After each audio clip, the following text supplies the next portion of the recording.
One of the most prevalent natural disasters in Nigeria is flooding. This environmental hazard has continued to claim the lives and property of many Nigerians. The yearly release of water from the Lagdo Dam in Cameroon has been identified as one of the contributing factors to flooding in the country. The Cameroonian government had in August written to the National Emergency Management Agency of the country on the country's plans to open the Lagdo Dam floodgate, advising NEMA to take proactive steps to mitigate damages. A fresh alert has now been announced as 8 states are under threat of food output as the release of water from the Lagdo Dam may erode products from farmlands. These states include Kogi, Kwara, Kebbi, Niger, Nasarawa, Benue, Adamawa, and Jos. But joining us in the studio is a food security expert, African farmer Mogaji. Good morning.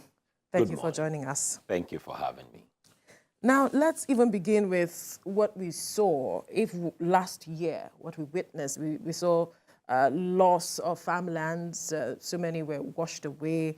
And the question is, are we really learning lessons every year with regards to this matter of flooding to actually put in place measures that will address the matter of food security or insecurity, as the case may be, knowing that we have this matter of flooding every year? We're not planning, and we're not implementing plans that were in existence. So what do I mean by that? Each time there's a flood, you always find a committee put together to assess and recommend. And so we've been having this well over 10, 12 years. And so as simple as not allowing farmers farm around the floodplain areas where when they release water, they will be affected. As simple as that is, helping them to go upland to areas where the floods will not get to, that has not happened, over the years, irrespective of how devastating the floods have been. So we've not been planning, we've been writing documents, and we've not been implementing those documents. And this is not just a federal thing, it's mostly a state affair. It's the states that are affected directly, and you don't find these things in place. But there would be committees set up. And it's unfortunate that year in, year out, when you have these challenges, the farmers pay for it, but the farmers just have a little to pay for it. It's Nigerians generally. The percentage of people that buy more expensive food is more than the population in the states even affected by the flood. A crucial conversation that we mostly don't have is the disease that comes along with the flooding of the waters. The soil diseases, the eggs of a lot of all these pests and things that come into the country, that a year, 2 year, check, a year, 2 years after, there's always an incident of an outbreak of one thing or the other. We don't pay attention to all this, but all this is always highlighted in the documents. So the farmers lose, the citizens of the country pay expensive. Again, now the farmers will now have to face challenges of pests and diseases again. At the end of the day, it's still the citizens that pay for it. Well, unfortunately, the lake where the dam is situated, they said is a sort of source of potable water, irrigation of cotton, maize, millet, sorghum, animal fodder, grazing fields, and fishing, which is, to their own benefit. But, looking at it, from the perspective of the challenges it's going to bring to Nigeria, at least an estimated 700 billion naira in economic value was lost to damages caused by 2022 floods in the Nigeria's agricultural-related sector. Is there a way we can channel this to our own benefit? Well, unfortunately, there's none, because the water washes everything away. And that was why the original idea when they were building that dam was for Nigeria to build smaller dams. One particular big one to take double of that water, and to have other smaller dams that they would use those dams to engage in irrigation and fishing. So because we have not done that, there's nothing we can do. The water will keep washing everything away. and so there's nothing we can do. What we can do is actually small when it comes to taking advantage. So the waters will stay on these lands for a longer time. And I've seen this happen in Gombe. So what would happen is when the waters stop flowing and the water is supposed to now drain into the soil, farmers now plant. So when they plant, they don't need any form of irrigation again.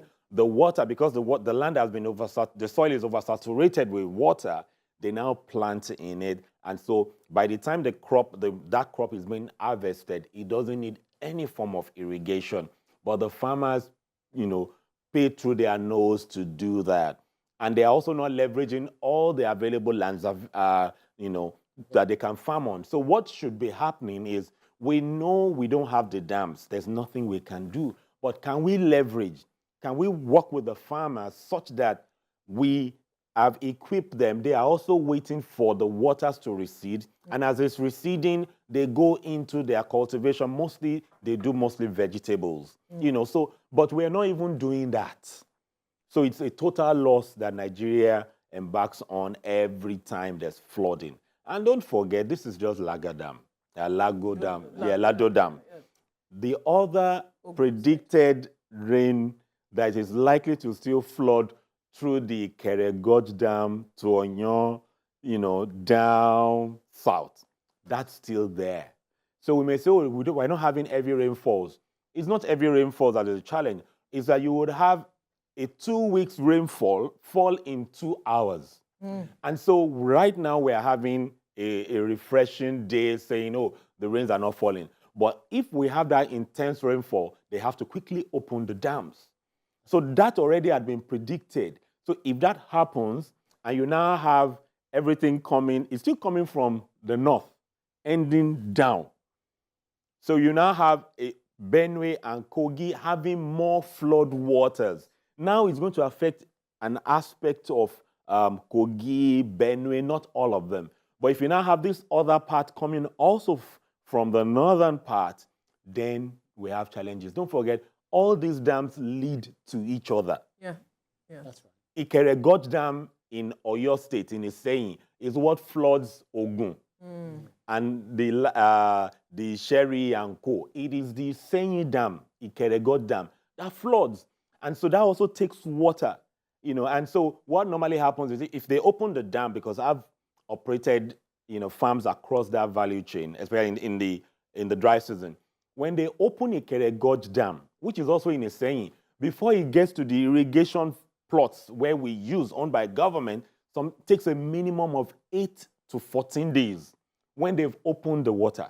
So in the same Iseyin local government, takes 8 to 14 days. So when we see the rainfall, we won't see that flood happen just like that. It's going to take some days. And unfortunately, the way it's looking like is at the harvest time across the country. So what that means is that, yes, the effort of farmers, investors is about to be flooded away. My goodness. Yeah. And is there a way they can talk to these areas concerned that they can hold on for harvesting to be done? So when they're done harvesting, then they can open the dam. Is it possible? It's not, because the pressure, if you go on this water, if you've been to like a Ikeregoj Dam, if you see this dam, the pressure, when you are hearing the sound of this water, if they don't release it and it bursts, just like what happened in Ukraine, it's going to be worse. Cameroon itself would have a big challenge. And so they also, for their national security and food security, have to release the water. So there are those who have also talked about perhaps dredging. Yes. Might be another way for us to go as a country. Is that something we should do? Yes, because when you dredge it, you are able to take more water. But that doesn't happen in 1 year. That doesn't happen in 6 months. So and most times the dredging really happens in the dry season when the water is low. So if we are going to dredge, it has to be from like December, end of November, December, January, February, March, moving forward. So that is not, the new administration just came in. So they're just going to review. So it's not looking like a 2023 conversation. But this can be done within the next 4 years.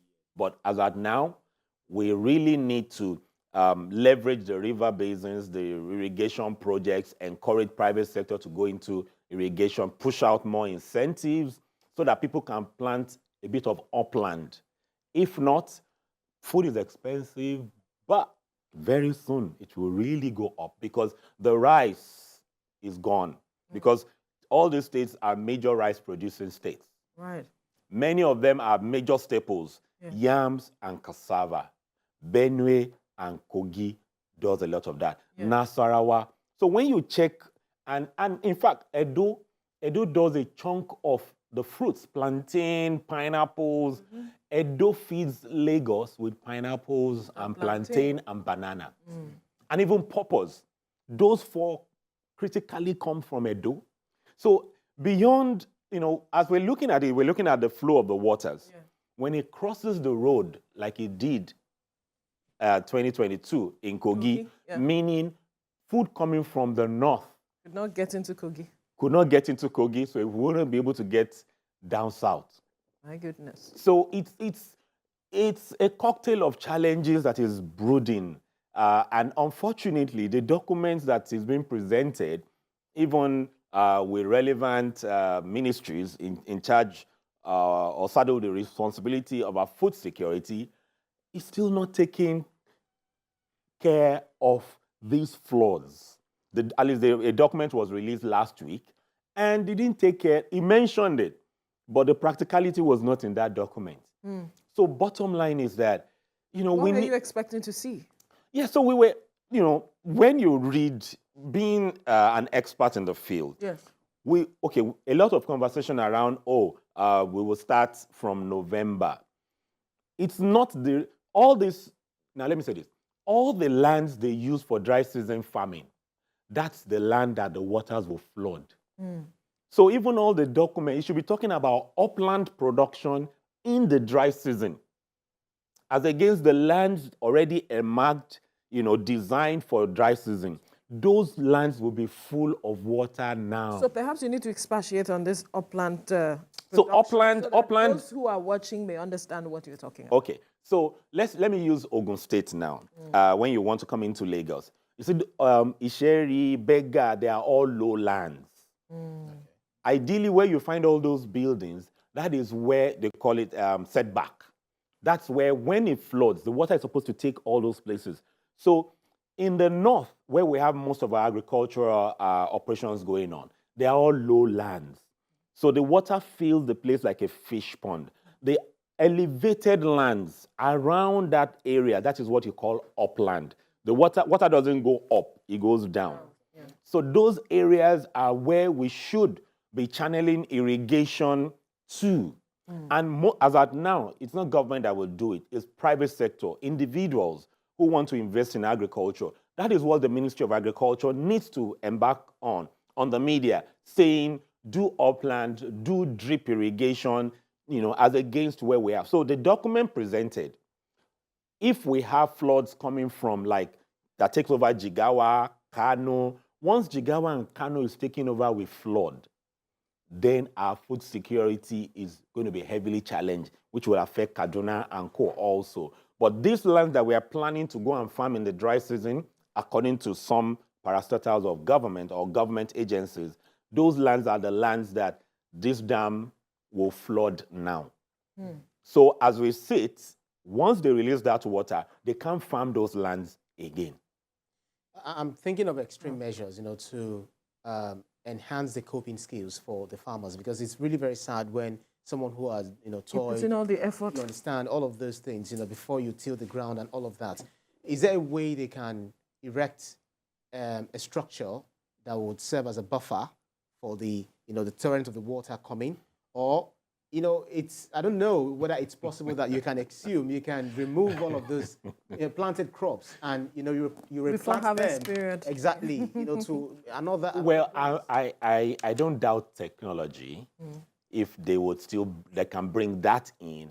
But if you have witnessed this flood waters happen, I've witnessed it in Jigawa many times. The torrent is crazy. No, it moves gradually. I've witnessed it in Ogun too. this week is like 100 meters. Anyway, and then About 5 days, you it see comes. it So they close. build embankments with sacks. Give it 10 days. You will not see the sacks again. It would have been submerged. You will see roofs moving on water. Nobody can stop it, except they create those channels. The only thing to do is create the channels, except that's all. Because I've been around various countries also. I think I witnessed one recently. I'm not sure whether the one close to us here, maybe Agility or something. There's a dam close to us here. They've Yes, actually it's released from the water. Ogun. That water is from Ogun. Okay, so Yes, they so released it the water. floods And then, I Agility saw some of the towards the Ikorodu. water. Yeah. Exactly. So all of this, I don't know. Just the Looking for the quick measures. quick measures because we Low-hanging can't watch fruits it to address. unconcerned. We can't watch people read. Perhaps we need to the understand losses. the implication to know that we need to address this head-on as quickly as possible. See, because the water comes and goes, we don't have, it's not real. It's abstract. The moment it goes, we forget about it. But it has wreaked the havoc already as it comes. So in the last 12 years plus, it always reaps this havoc. And NEMA, you just provide facility. Those facilities is not solution. NEMA, water resources, all need to have conversation, and especially the presidency and the president must be interested. Until the presidency takes it to sit down and say, this, we need to find a permanent solution, it will not get done. The agencies may want to do it because it has to go into budget. That's right. It's huge amounts of money. It has to go into budget. So once it's not in the budget, those huge amounts of money, they can't do anything about it. You'll just be providing mattresses and co, which does not solve it. So we need to begin to first farm upland. We need to, decentralize our food sources strictly from the north. We need I've said it for years. We need to develop other areas, and it's not federal, it's the state. Each state governor needs to develop to know that if there's no food in the north, we need to take food back to them. The North has always been faithful in giving food to Nigeria as a state. When the North faces any crisis now, maybe locusts, maybe flood, maybe something, the other states of the country, they were still sleeping. So until you develop the potential per state, we would not be food secure because you will now find foreigners, countries that border Nigeria, coming to mop up. After the flood, Niger and all these countries around us all buy their food from Nigeria. Yes. So after the flood, they will just bring more money to buy. And so every year after the flood, there's always higher prices in Nigeria because they will bring more money because they are more desperate. And we actually don't plan to increase our reserves. So because we did not plan our production to increase our reserves mostly are empty and we don't even have enough. We're not increasing the capacity. So they just come, mop up in trailers and go. And don't forget, when we talk about it, they now put the blame on middlemen. Middlemen are business owners. They take loans from bank at double digits. I must pay back. So instead of them warehousing and protecting Nigeria's interests, they will rather just make the money and move on. So we blacklist the middlemen instead of government to go fund them, give them facility, let them have more money, and so that they can dictate to them, we are giving you single digits, so you cannot sell.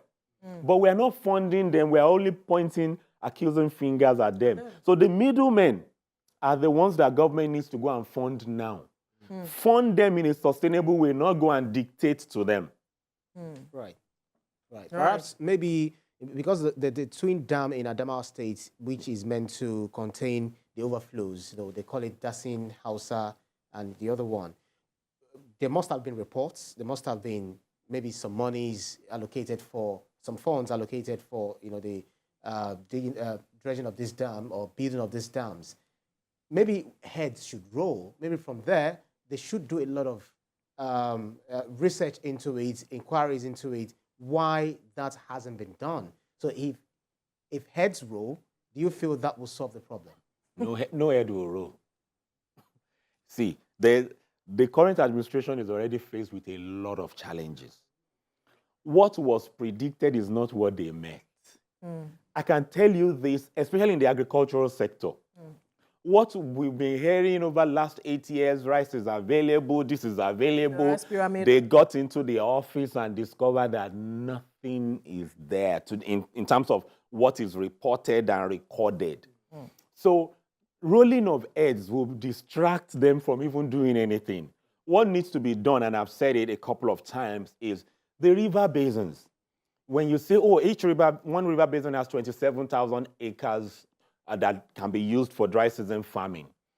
They cannot use the 27,000 acres because they need to deseal some of the canals. Some of the pipes are not working. They should just go and find out how many hectares or acres can we use out of these 27 acres. If it is 10,000, they plan for the 10,000. I have said this and I'm saying it again, except you are an insider. The head of department now of, let's say, engineering was not in that office 20 years ago when they constructed some of these facilities. I can tell you, I witnessed one of these facilities. I won't mention. Instead of using a 12-inch pipe to take in water, they reduced it to 8-inch pipe. And so that was done 20 years ago. I lost about 8 million naira because we've planted just to release water and the water was not coming out. It was one of the artisans that I was taking care of the children's school fees that told me that, Oga, it cannot work because if they dig down, it's 8 instead of 12. Some people sold it. And so the head of department now, will he now be the one to say that, oh, 15 years ago, my bosses did this? His retirement is immediate. Wow. So what government needs to do is to help the people in office to say, give us the accurate condition where these things are, and let's work with it. Trying to open things up, every civil servant will be careful. So we need to help the civil servants heading departments so that we work with what is available and know that, oh, in the next 4 years, we will make sure everything is working. But no civil servants will give out information for its predecessors. It doesn't happen like that. Wow.